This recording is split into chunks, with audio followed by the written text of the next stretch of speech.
दधाना करपद्यां भाग्यमक्षालाकमण्डलो देवी प्रसीदतु मयि ब्रह्मचारिण्यनुद्यमा। राधे राधे दोस्तों, welcome back to my channel my life with Gopala. आशा करती हूँ श्री बांके बिहारी जी की कृपा से आप सब अच्छे होंगे। दोस्तों, आज नवरात्रि का दूसरा दिन है और आज हम माँ ब्रह्मचारिणी स्वरूप के आराधना करेंगे।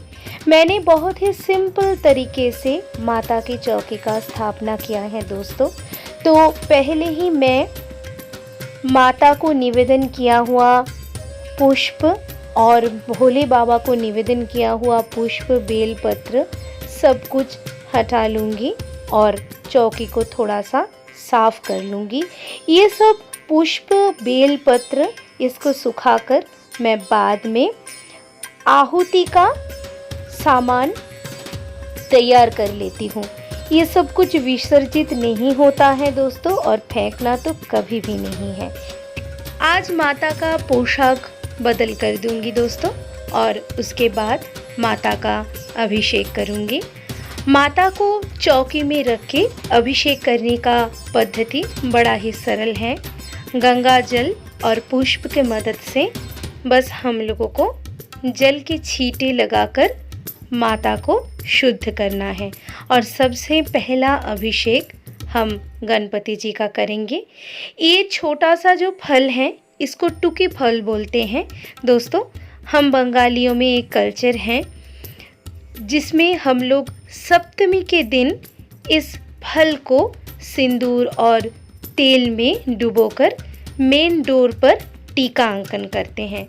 तो आज मुझे ये फल मम्मी ने दिया, इसलिए मैंने एक ही बार में माता की चौकी में इसको रख दिया।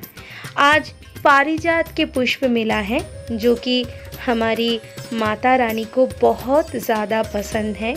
खास शारद नवरात्रि में ये पारिजात के पुष्प खिलते हैं। माता का भोग आज मिठाई और फल हैं दोस्तों। और बहुत ध्यान से हम नवग्रह के प्रतीक स्वरूप जो 9 सुपारियाँ यहाँ पे प्रतिष्ठा किया है उनको टीका करेंगे। सुपारियाँ अपनी जगह से बिल्कुल भी हिलना नहीं चाहिए और सुपारियों के ऊपर जो मोली हमने निवेदन किया है वो भी हम बदल नहीं करेंगे। 9 दिन तक जहाँ भी हमने मोली निवेदन किया है वैसा ही रहेगा, क्योंकि मोली को हमने वस्त्र के प्रतीक के हिसाब से निवेदन किया है। माँ को चढ़ाया पारिजात के पुष्प, भोले बाबा को निवेदन किया नाग चंपा के पुष्प। ये सब घर के पौधे के पुष्प हैं दोस्तों, बड़े ही प्रिय पुष्प हैं भगवान जी का भी।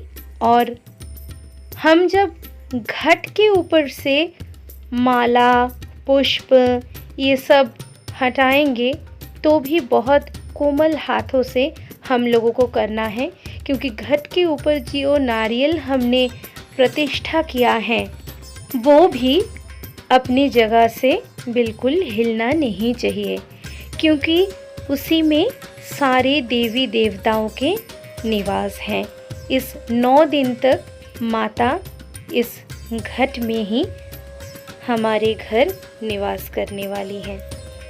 तो यहाँ पर मैंने आज माता को भी नाग चंपा के पुष्प निवेदन किया है और अभी मैं थोड़ा सा जल यहाँ पे डाल दूँगी ताकि इससे धीरे धीरे अंकुर बाहर आ जाए। और भोग निवेदन करना हो गया दोस्तों।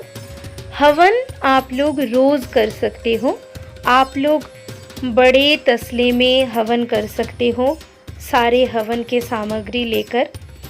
मैंने यहाँ पे जो लोभान का कप होता है उसमें सारे हवन सामग्री डाला होता है।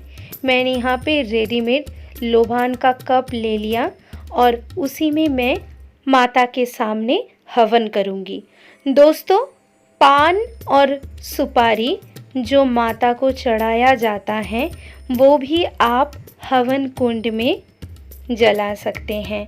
और ये जो राख है, आप लोग रोज़ जो राख होगा आप पौधे के गमले में डाल सकते हैं, या तो फिर एक ही बार में 9 दिन का राख इकट्ठा करके पौधे के गमले में डाल सकते हैं।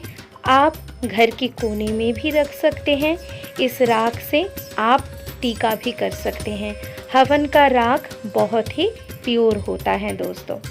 ब्रह्मचारिणी का अर्थ है तप की चारिणी, यानी तप की आचरण करने वाली। देवी का ये रूप पूर्ण ज्योतिर्मय और अत्यंत भव्य है। इस देवी के दाएं हाथ में जप की माला है और बाएं हाथ में ये कमंडल धारण किए हुए हैं। पूर्व जन्म में इस देवी ने हिमालय के घर पुत्री रूप में जन्म लिया था और नारद जी के उपदेश से भगवान शंकर को पति रूप में प्राप्त करने के लिए घोर तपस्या की थी। इस कठिन तपस्या के कारण इन्हें तपस्चारिणी अर्थात ब्रह्मचारिणी का नाम से अभिहित किया गया। 1000 वर्ष तक इन्होंने केवल फल फूल खाकर बिताए और 100 वर्ष तक केवल जमीन पर रहकर शाख पर निर्वाह किया। कुछ दिनों तक कठिन उपवास रखे और खुले आकाश के नीचे वर्षा और धूप के घोर कष्ट सहे। 3000 वर्ष तक